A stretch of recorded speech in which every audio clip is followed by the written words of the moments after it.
Yo l'équipe, bienvenue sur Oracle MMA. Voilà, on va débriefer un petit peu l'event de l'UFC 324. Du coup, on avait 5 combats sur la carte principale sur lesquels on avait fait quelques petits paris. Malheureusement, les 3 paris sont pas passés. C'est pas passé loin, franchement. Paddy Pimblett, mes respects parce que je pense qu'il aurait pu tomber KO au moins 10 fois. Ne serait-ce que sur le round 1, franchement, il s'en sort bien, j'y ai cru. Il se fait down déjà au premier round.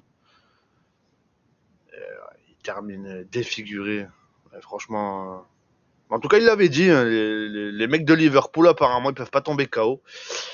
Et je pense qu'il avait raison. Je sais pas qui sera le premier à le faire tomber, mais bonne chance parce que le mec, c'est franchement un guerrier. Hein. Rien à dire. Moi, je monte dans le train. Perso, il m'a bluffé pendant ce combat. Super combat, franchement, 5 rondes de folie. Une guerre comme j'ai pas vu depuis un petit moment quand même. Hein.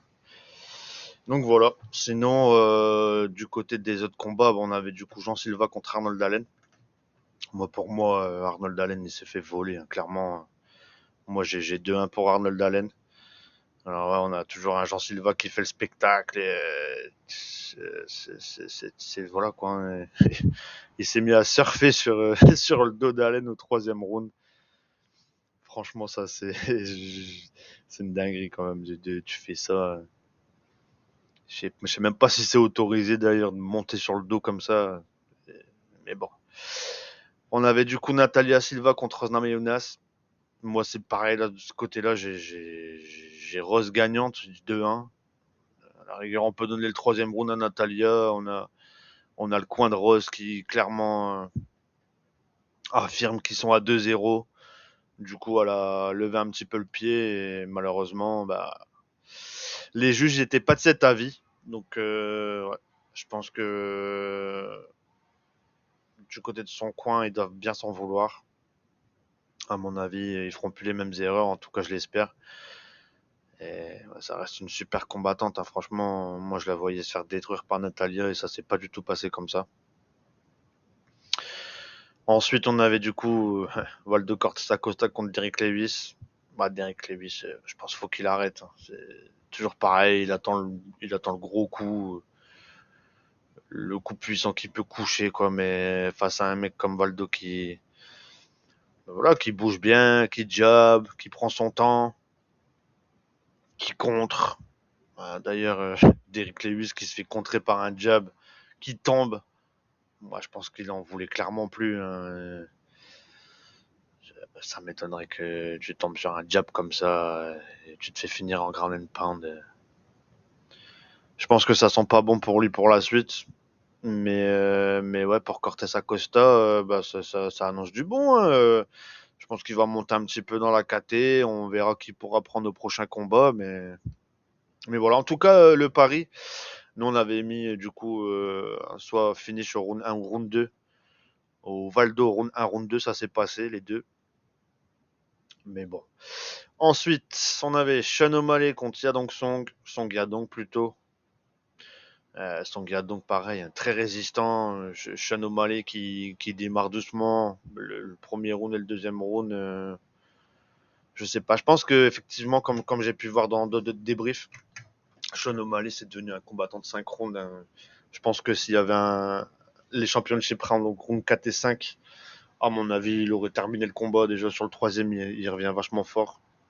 Nasson Yadong qui prend un genou pleine bouche, qui tombe pas. Euh, franchement, franchement, j'y ai cru. Je pensais qu'il serait tombé. Voilà, on s'est trompé, malheureusement. J'espère que je vous ai pas trop fait perdre d'argent sur ce coup-là. Moi, j'avais misé raisonnable, hein, donc voilà, il y a pas de difficulté. Et Gedji contre Pimbet. Franchement, Pimblet qui tombe pas KO, je comprends pas. J'ai rien qu'au round 1 déjà. Il est mort, on voit la tête qu'il a à la fin du round 2. Clairement, il est défiguré. Voilà, round 3, il revient bien. Je pense que Gedji, il était un petit peu en gestion. Tranquille, round 4 et 5, il repart à la guerre. Et ouais, non, clairement, Pimblet qui tombe pas. Après, c'était un peu un combat de barre. Geji qui, qui était full blast. Il a tout donné. Voilà, franchement, c'est mérité, hein. Moi, je le voyais gagner. Pimblet, il est clairement pas au niveau pour l'instant, je pense, du top 5. Mais en tout cas, ouais, moi, je monte dans le train. Franchement, quel cœur qu'il y avait sur ce combat. Il a rien lâché. Il a dit qu'il allait mettre Geji KO et il a tenté de respecter ses paroles. Mais bon, je me suis dit, il tente même pas de le mettre au sol. Après, on voyait clairement Geji niveau lutte, je pense qu'il était au-dessus. D'ailleurs, je crois qu'il le fait tomber deux trois fois dans le combat, hein, où j'ai l'impression qu'il, je sais pas, il veut tenter une guillotine ou en tout cas un contrôle. Il se relève tranquille. Pimblet qui tente rien. Par deux trois fois, j'ai l'impression qu'il avait tenté un triangle. Il y a rien qui est passé. Geji solide, hein, il sort de là tout neuf malgré les coups qu'il a pris. Ouais, même pas d'ouverture. Alors que quand on voit la tête de Paddy Pimblet, ouais, ça fait flipper quand même. Je pense qu'il a du mal à dormir, lui. Et puis voilà, quoi. Du coup, bah, les paris, ça s'est pas très bien passé, les gars, malheureusement. On va essayer de faire un peu mieux sur la prochaine carte. On a une super carte qui arrive là pour l'UFC 325. On va essayer de faire on va essayer de faire une petite vidéo, j'imagine demain ou jeudi peut-être, pour qu'on puisse regarder ça ensemble, essayer de trouver encore une ou deux, ouais, peut-être trois cotes même. Enfin, toujours un safe, un fun et un ultra fun, j'ai envie de dire.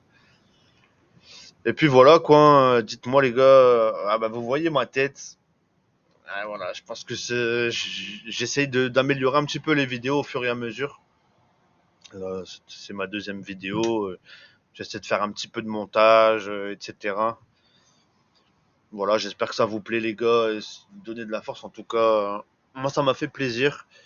On a eu quasiment 140 vues sur la première vidéo, je m'attendais pas à ça. Je pensais qu'on aurait fait quand même beaucoup moins que ça. Et franchement, merci beaucoup les gars, ça fait plaisir, ça donne de la force, ça me donne envie de continuer et même de vous montrer ma petite gueule. Donc voilà. Hein, on se retrouve du coup d'ici quelques jours pour une nouvelle vidéo. Ciao les gars.